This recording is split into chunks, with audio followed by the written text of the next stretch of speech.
ہوا ہے وہ بڑا کمال کا ہے، اور اس کے بغیر یہ مضمون پورا واللذان یاتیانھا، جو مرد و عورت ارتکاب کرے منکم، تم میں سے بدکاری کا، فآذوہما، تو انہیں خوب اذیت پہنچاؤ.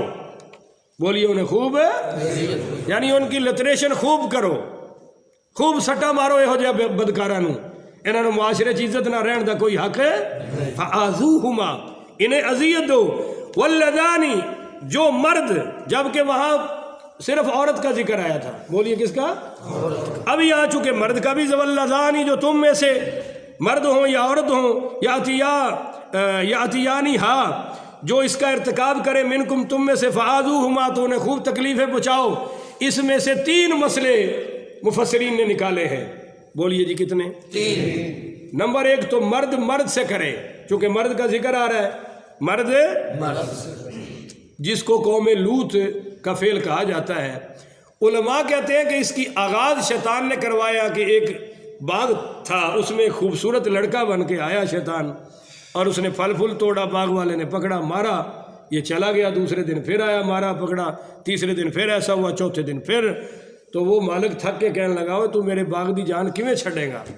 اس نے کہا میں چھوڑوں گا، پہلے میرے ساتھ یہ کام کرو. اس نے برائی کروائی، اس کو خبیث کو مزہ آیا، اس نے یہ پوری قوم میں پھیلا دیا، یہ طریقہ پوری قوم میں، تو یہ پھیل گیا. قرآن میں آگے سورۃ الاعراف میں آ رہا ہے، اللہ نے فرمایا یہ لعنتیو جو کام تم نے شروع کیا ہے، ابھی تک جہانوں میں ایسا کام کسی نے شروع نہیں. ان کو پھر سزا کیا ملی؟ ایسے زمین اٹھائی گئی اور اوپر سے الٹ کر ان کو نیچے پٹک کر کوئی ایک بھی سانس لینے کے قابل ہے. اللہ نے بتا دیا کہ جو ابھی وہ کیا کہتے ہیں اس کو، جو 15 فروری ویلنٹائن ڈے 14 کو ہے، کل کو ہے، دیکھ لیں رات کو زلزلے آ گئے ہیں. آج کیسے بغیرت ہیں، پھول لے کے لوگوں کی بہنوں کو دیں گے، اور اپنی بہن کو کوئی دے تو پھر غصہ آ جائے گا. بھائی جب تم کسی کی بہن کو چھیڑنے کا انتظار کر رہے ہو تو کوئی تیری تک بھی پہنچ جائے گا. تو نہ بغیرتی پھیلاؤ. وہ جو کسی کی بہن ہے وہ بھی تیری بہن ہے، اور جو تیری بہن ہے وہ اس کی بہن ہے. اسلامی معاشرہ تو بھائی بہن سے چلتا ہے، بوائے فرینڈ کی یا گرل فرینڈ کی کوئی گنجائش ہے؟ اسلامی معاشرے میں تو نہیں ہے، البتہ بغیرتوں میں ہوتے ہو. تو بہرحال عرض کر رہا تھا، اگر مرد کے ساتھ کرے تو مفسرین کہتے ہیں کہ اس کی سزا بھی زنا والی ہے. بولیے اس کی سزا بھی، اور بعض نے کہا بھئی اس کی سزا یہ ہے کہ اس کو دیوار کے اوپر سے، اونچی دیوار سے پھینک دو جیسے اللہ نے اوپر ان کے پھینکا تھا. بعض نے کہا دیوار کے نیچے کھڑا کر کے دیوار ان کے اوپر گراؤ، اور بعض نے کہا قتل کرو، اور صحابہ نے کہا جلاؤ. میں آگے ساری روایتیں سناتا ہوں، پہلے سنو، اس کا ترجمہ سن لو. ایک مفسرین نے کہا جو مرد سے کرے یہ، دوسرا انہوں نے کہا جو عورت سے شہوت پوری کرے، عورت سے شہوت پوری کرے، وہ بھی اسی میں شامل ہیں، وہ بھی بولیے. اور تیسرا وہی جو زنا ہے وہ تو پہلے ہی شامل ہے. تو اب فَإِن تَابَا، اگر وہ دونوں توبہ کر لیں، وَأَصْلَحَا، اپنی اصلاح کر لیں سزا کے بعد. بولیے سزا کے سزا معاف نہیں ہوگی. وہ کہے جی توبہ کرتا ہوں جی، معافی کرتا ہوں جی، آئندہ نہیں کروں گا جی، آئندہ یہاں نظر نہیں آؤں گا جی، میں چلا جاؤں گا جی، بھاگ جاؤں گا جی، میں ملک چھوڑ جاؤں گا. نہیں، سزا تو نافذ ہوگی. بولیے سزا تو نافذ ہوگی. حضرت عائشہ والے معاملے میں حضرت حسان پر کوڑوں کی سزا نافذ ہوئی جبکہ وہ شاعر رسول تھے، اور حضرت حمنہ پر نافذ ہوئی. اور ایک صحابی رسول تھے حضرت مستح بدری صحابی، پر ان کو بھی کوڑے لگائے گئے. بولیے ان کو بھی کوڑے. حضرت عائشہ کی تہمت کے معاملے پر جو منافق تھا وہ چونکہ کافر تھا، اس کو کہا بھی اس کو چھوڑ دو، اللہ خود ہی لگا لے گا. یہ اسلام مسلمانوں پر نافذ ہوگا. بولیے مسلمانوں پر نافذ ہے. ہاں تو فرمایا فَإِن تَابَا، سزا کے بعد اگر وہ توبہ کر لے، وہ اصلحہ، اپنی اصلاح کر لیں، فَأَعْرِضُوا عَنْهُمَا، تو پھر تم انہیں چھوڑ دو. پھر انہیں تانے دینے کی ضرورت ہے نہیں، پھر گلی ان کے جھنڈے لگانے کی ضرورت ہے نہیں، کیونکہ ان اللہ کان توابا رحیما، اللہ بہت توبہ قبول کر کے رحم کرنے والا ہے. پر وہ توبہ کیسی ہوگی، اس کی صورت کیا ہے، حقیقت کیا ہے، یہ کل کے درس میں بیان ہوگا انشاءاللہ. کن کی توبہ قبول ہونی ہے؟ کس وقت تک ہونی ہے یہ کب بیان ہوگا انشاءاللہ کل کے درس میں. اب اس پر چند احادیث سماعت فرمائیے تاکہ ہمارا موضوع مکمل ہو جائے اور مسئلہ بھی مکمل ہو جائے. ان ابی ہریرہ رضی اللہ تعالی عنہ، پڑھا کرے بھائی، ان رسول اللہ صلی اللہ علیہ وسلم قال لعن اللہ وہ سن لے ہو اتنے کئی لعنت بڑی بھیڑی لگتی. میں کہا کہ بندہ تو ویکھو نا انہوں لعنت تو تھلے کچھ کہنا بھی ہوندی بھی توہین ہے، نہیں سمجھے؟ وہ جڑا ہے ہی لعنت دا مستحق ہے انہوں کچھ اور کہو گے تو اندی توہین ہے یا نہیں ہے؟ یہ سنیے حدیث. لعن اللہ سبعۃ من خلقہ من فوق سبع سماواتہ ورد اللعنۃ علی واحد منہم ثلاثا. سنیے جی، حضرت ابو ہریرہ کہتے ہیں کہ رسول اللہ صلی اللہ علیہ وسلم نے فرمایا کہ اللہ تعالیٰ نے اپنی مخلوق میں سے 7 قسم کے لوگوں پر آسمانوں کے اوپر سے لعنت بھیجی ہے. کتنے قسم کے لوگوں پر جی؟ بھائی تھوڑا سا اونچا بولے، کتنے قسم آپ کو یاد رہ جائے. اور ان 7 میں سے ایک پر 3 دفعہ اکیلے پر لعنت بھیجی ہے. ان 7 میں سے بولیے ایک پر 3 دفعہ اکیلے پر لعنت بھیجی ہے. اب بھائی وہ کون ہے ذرا سنیے گا. وَلَعْنَ كُلَّ وَاحِدٍ مِّنْهُمْ لَعْنَةً يَكْفِيهِ قَالَ مَلْعُونٌ مَنْ عَمِلَ عَمْلَ قَوْمِ لُوطٍ مَلْعُونٌ مَنْ عَمِلَ عَمْلَ قَوْمِ لُوطٍ مَلْعُونٌ مَنْ عَمِلَ عَمْلَ قَوْمِ لُوطٍ. 3 بار ان 7 میں سے ایک پر کہ جو مرد ہو کر مرد سے اپنی شہوت پوری کرے، اس پر اللہ نے 3 بار لعنت فرمائی ہے کہ اس پر لعنت ہو، اس پر لعنت ہو، اس پر لعنت ہو، جو مرد ہو کر مردوں سے شہوت پوری کرے. تو ساری مخلوق میں سے 7 افراد پر اور ان 7 میں سے اس ایک پر، باقی 6 حضرت ابو ہریرہ نے بیان نہیں کیے، جو ایک تھا وہ میں نے آپ کے سامنے بیان کر دیا. آگے سنیے. وعن ابی ہریرہ رضی اللہ تعالی عنہ عن النبی، پڑھیے نا، صلی اللہ قال 4 یسبحون فی غضب اللہ. آپ صلی اللہ علیہ وسلم نے فرمایا 4 افراد ایسے ہیں جو صبح کرتے ہیں تو اللہ کے غضب میں، بولیے اللہ کے، یعنی ان پر صبح بھی اللہ کا غضب نازل ہو رہا ہے. وَيَمْسُونَ فِي سَخَطِ اللَّهِ، اور شام بھی ان پر اللہ کا غضب نازل ہے. وہ صبح میں ہو شام میں ہو، اللہ کا ان پر غضب ہے، ناراضگی ہے، سختی ہے. قُلْتُ مَنْ هُمْ یا رسول اللہ، ہم نے پوچھا یا رسول اللہ وہ 4 بدبخت کون ہیں؟ تو سنیے جی.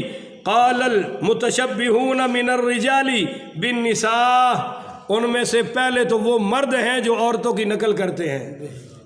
بولو جی، عورتوں کی، اس میں داڑھی منڈانا بھی شامل ہے. کوئی ہوں دس دیا تو ڈردے ہیں یا خوش ہو کے دس دیا؟ ڈرن دی لوڑ تو نہیں ہے نا. تو تھانوں ڈرن دی لوڑ ہے جڑے یہ کام کرتے ہو. داڑھی نہ ہونا یہ کہندی علامت ہے؟ تو آپ یہ کام کیوں کریے بھائی؟ اللہ نے سانو مرد بنایا.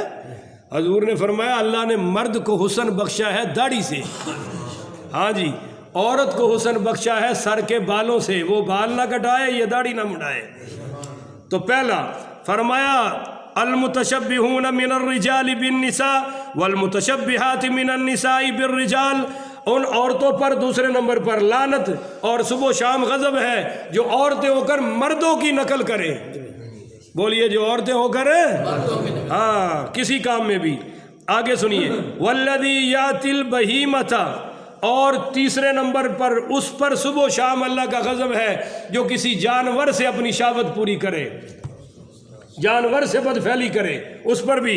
نمبر 4 والذی یاتی الرجال، اور جو مرد ہو کر مرد سے برائی کا ارتکاب کرے، اس پر بھی صبح و شام اللہ کا غضب ہے. اگلی حدیث سنیے جی. وعن ابن عباس رضی اللہ تعالی عنہما قال رسول اللہ صلی اللہ علیہ وسلم من وجدتموه يعمل عمل قوم لوط فاقتلوا الفاعل والمفعول به. آپ نے فرمایا جب تم کسی مرد کو دیکھو وہ کسی مرد سے برائی کر رہا ہے، بدفعلی کر رہا ہے، تو دونوں کو قتل کر دو. بولیے دونوں کو، مگر یہ قتل حکومت کرے گی، ہم ہاں نہیں تو ایسا جو فوری آ جائے گا. آخری حدیث سنا رہا ہوں جی. حافظ ذکی الدین نے ترغیب و ترہیب میں لکھا ہے کہ 4 خلفاء حضرت ابو بکر، حضرت علی، حضرت عبداللہ بن زبیر اور ہشام بن عبد الملک نے اپنے زمانوں میں غیر فطری حرکت کرنے والوں کو آگ میں جلا ڈالا تھا. یعنی جو مرد ہو کر کسی بچے سے مرد سے برائی کرے تو ان کو آگ میں بولیے ذرا آگ میں. یہ 4 خلفاء کی بات بتائی ہے. پہلے نمبر پر کون ہے؟ حضرت ابو بکر. دوسرے نمبر پر مولا علی پاک. تیسرے حضرت عبداللہ بن زبیر پاک. اور چوتھے ہشام بن عبد الملک. انہوں نے یہ کام کیا. اس سلسلے میں ایک عجیب واقعہ ہے کہ خالد ابن ولید پڑھیے رضی اللہ، یہ غیر فطری ہے. غیر فطری سمجھتے ہیں کہ فطرت تو یہ ہے کہ مرد عورت کی طرف میلان کرے. کس کی کرے؟ پر اگر وہ مرد کے ساتھ ایسا کام کرے تو یہ غیر فطری ہے. غیر فطری کیا مطلب؟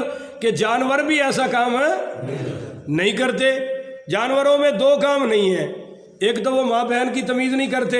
ہم انسان ہیں، قانون ضابطے کے پابند ہیں، ہم نے قانون کے مطابق چلنا ہے. تم کوئی جانور تھوڑے ہی ہو کہ ہر حد کراس کرتے چلے جاؤ، اور اگر پھر کرو گے تو پھر یہ ہوگا.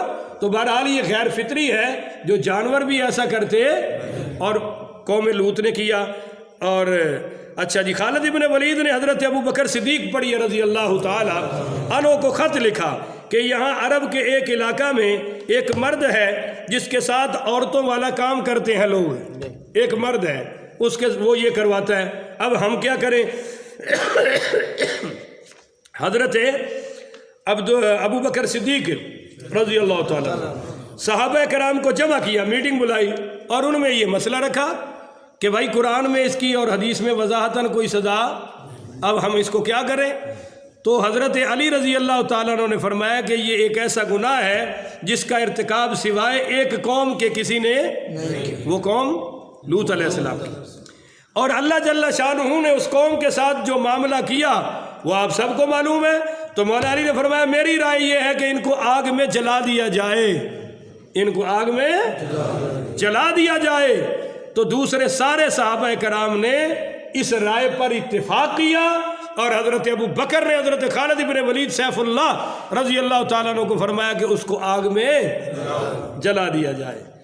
اچھا جی، ان ابن عباس رضی اللہ تعالی عنہما ان رسول اللہ صلی اللہ علیہ وسلم قال لا ينظر اللہ عز وجل الى رجل اتى رجل او امرأة في دبرها. اب یہ ایک مسئلے کی اور وضاحت آ گئی.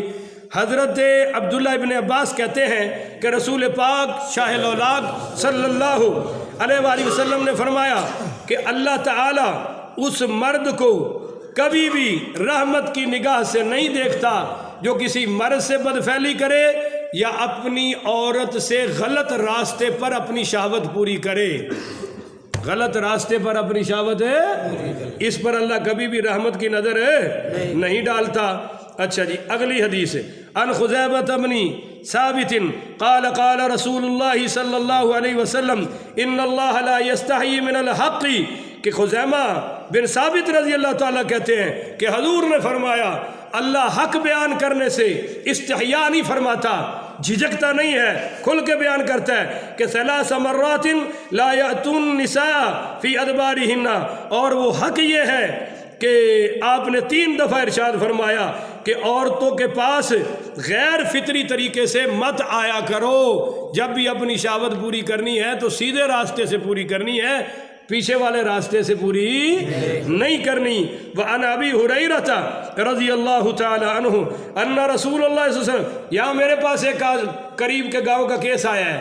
عورت کو طلاق ہوئی ہے اس لڑکی کو اس وجہ سے کہ اس نے کہا کہ میں تمہیں غلط راستے سے تمہاری خواہش پوری کر سکتی، اور اس بدبخت نے اس کو طلاق دے کے گھر بھیج دیا ہے. نیک بچی ہے، خوبصورت ترین بچی ہے، اور یہ ظلم کیا ہے. یہ اب ہو رہا ہے، پر اس پر کوئی قانون پکڑنے والا سار کو کہہ گیا طلاق کا اس کو حق ہے جی، جب چاہے دے دے. تو پتہ تو کرو کہ وہ کسی انسان کا بھی بچہ ہے یا کسی شیطان کی اولاد ہے کہ صرف اس بات پر یہ حرکت کی ہے.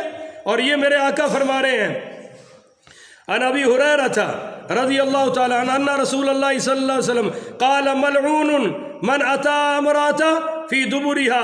آپ نے فرمایا جو عورت پر غلط راستے سے آئے وہ لعنتی ہے. بولیے کیا ہے؟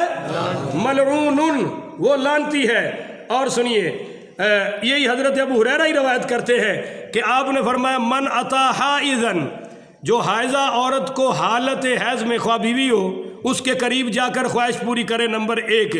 اور نمبر 2، اوی امرأۃ فی دبرہا، جو غلط راستے سے اپنی بیوی کے پاس جائے، او کاہنن فصدقہ، جو جادوگروں کے پاس جا کر اس کی تصدیق کرے، کوئی جادوگر کہہ دے تجھ پہ یہ ہے فلاں ہے، فلاں نے کچھ کر دیا اور یہ مان جائے، بولیے یہ، تو کتنے بندے ہو گئے بھائی؟ حائضہ عورت کے قریب آنے والے، غلط راستے سے بیوی کے قریب آنے والے، اور نمبر 3 جادوگر کی تصدیق کرنے والے، بولیے جادوگر کی۔ ان تینوں کے بارے میں حضور نے فرمایا فقد کفر، انہوں نے کفر کیا ہے، بما انزل علی محمد صلی اللہ علیہ وسلم، اس بات پر جو اللہ نے محمد پر نازل کیا ہے، ان سب نے اس کا کفر کر دیا ہے، بولیے سب کا، یعنی انہوں نے قرآن اور حدیث کا کفر کر لیا جنہوں نے یہ 3 کام کیے ہیں۔ تو اللہ تعالیٰ بھائی توبہ کی توفیق عطا فرمائے، پر وہ توبہ کیا ہے، توبہ کی شرط کیا ہے، وہ کل انشاءاللہ بیان ہوگا۔ آج اتنا ہی ہمارا ٹائم تھا اور اتنا ہی مضمون تھا۔ اللہ تعالیٰ ساری برائیوں سے سارے مسلمانوں کو بچنے کی توفیق عطا فرمائے۔ آخر ودعوانا الحمد